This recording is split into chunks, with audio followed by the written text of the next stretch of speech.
Dr. Kyle, this is Timothy Hosford with my poem. It's a spoken word poem that I wrote a couple weeks or months ago, and I call it, what do I call it? My heart? I can't remember the title. I didn't write it at the top of the page. But anyways, thank you, Dr. Kyle, for your time. This is Timothy Hosford, applying for the Speech and Debate Scholarship. Thanks again for your time, and so we shall begin. I can't stop. Cardiac tissue is involuntary, you see, so nothing, not a twinkle of my eye can stop my beating heart. But you did.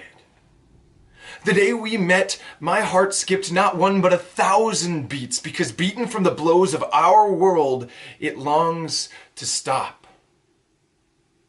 Do you ever wonder if your heart wants to break? 'Cause you feel it when your eyes corrode, you know if your legs explode, but when your chest implodes, no.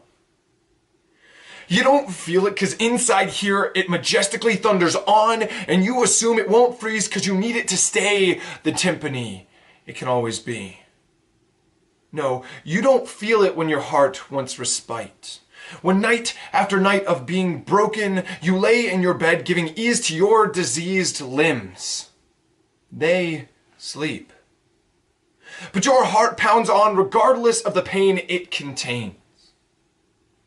Your heart is a warrior, crying so mightily loud that it hopes to cloud out the drought and doubt you feed it every day. But those flaming foes keep on, although all your night wants is a night alone. But if it were to stop, your bones and you would drop. A cracked heart despairs, a broken one cries, a burned one screams, a lacerated one bleeds. But a shattered heart is silent. What is the heart besides an organ that resides within? Does it involve more than pumping red cells? Will it operate even if we've given up all? You can mend a broken bone, splint it and condone further locomotion. You can bind an abrasion, neosporin and a taupe covering. Even deep incisions and lacerations, a short surgery halts autopsy. But your heart is forever trapped, ensnared, imprisoned by your defiling derision, and defying directives is something that the heart, as selfless, cannot do. See, if it were to slow, you would whip dripping hate on it to move forward, pushing against being stuck in the past. If it was fast, you'd scream that you cannot catch up, and that it needs to slow down. And even when it's right on pace, it has to face the fastened final fact that it is a slave to you. But here's the thing. It longs to be free. And what do when it charters irregularly? We deliver shock after shock, being milgrams that block your freedom. We send lightning through you, so you can remember all the pain you've been through to stop your shivering. Your quivering body, now scarred, stops. And they think they know why an AED stops the heart. Have you ever wanted to restart? Made your project so endless that you end never but in breathlessness? But no AED ever came to save you. No lightning bolt from the heavens ever scarred your tissue. You see, as a lifeguard, I search and see people in the water that could become victims to their heart at any moment. And I know how to help them. I know how they fail to help themselves. You can't save yourself when you find yourself deep under that water, but you could have long before. long before I applied crushing CPR, long before the repercussions of compression after compression compressed your heart so hard that it squeezed out all of the love, all remaining blood. It gave up on you. And for all my serious operations,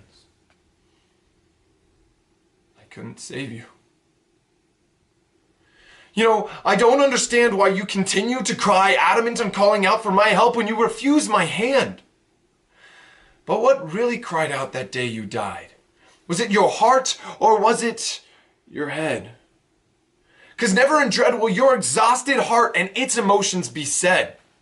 Because the contents, the crazy confident, cacophonous carriage that holds who you truly are, capable of bearing all things, believing all things, hoping all things, enduring all things.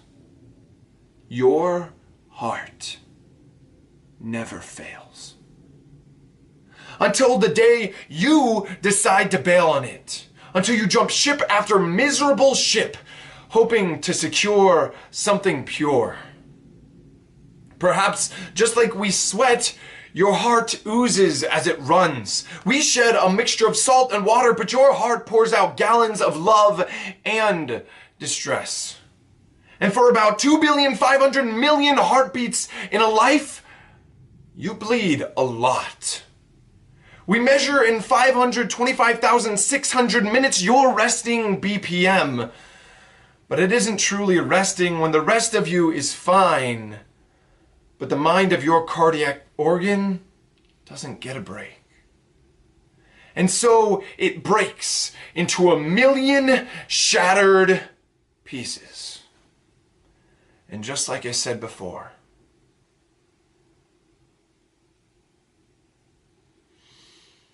the thump, the thump, the thump. The heartbeat of a lover is different than that of heartache. See, because when we push and pull, when we wax and wane, our brains always desire more from our hearts. Remember in that show you watched as a kid, the sound stood amid hospital rooms and bedside ruins. The beep, beep, beep. And finally, the last one. The peak that never fell. You'd sing a eulogy to your heart. But it turns out you've needed it all this time. And suddenly, without reason or rhyme, your psyche and mine are immediately erased from existence.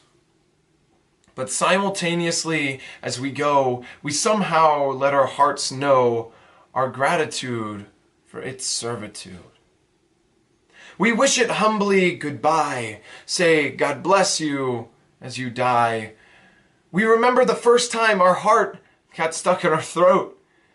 We find the first time it skipped a beat and mourn that forevermore will the heart it supplied be skipped. We remember when it aided the dumb butterflies that the stomach gave us, and how it gave us the courage to rise and ask her name. We recall it all, noting how crestfallen we were when we received that breakup call. For every time my heart sank in my chest, for every time my heart roared my best, for when it hardened because she couldn't call back, for every time my heart melts in compassion, for every time I was sick at heart. I take you to heart, my heart. For in my heart of hearts, you truly were the one after my heart. So, as your art departs finally from me, I fade away, falling into eternal sleep. And I pray that this is the day you finally repose.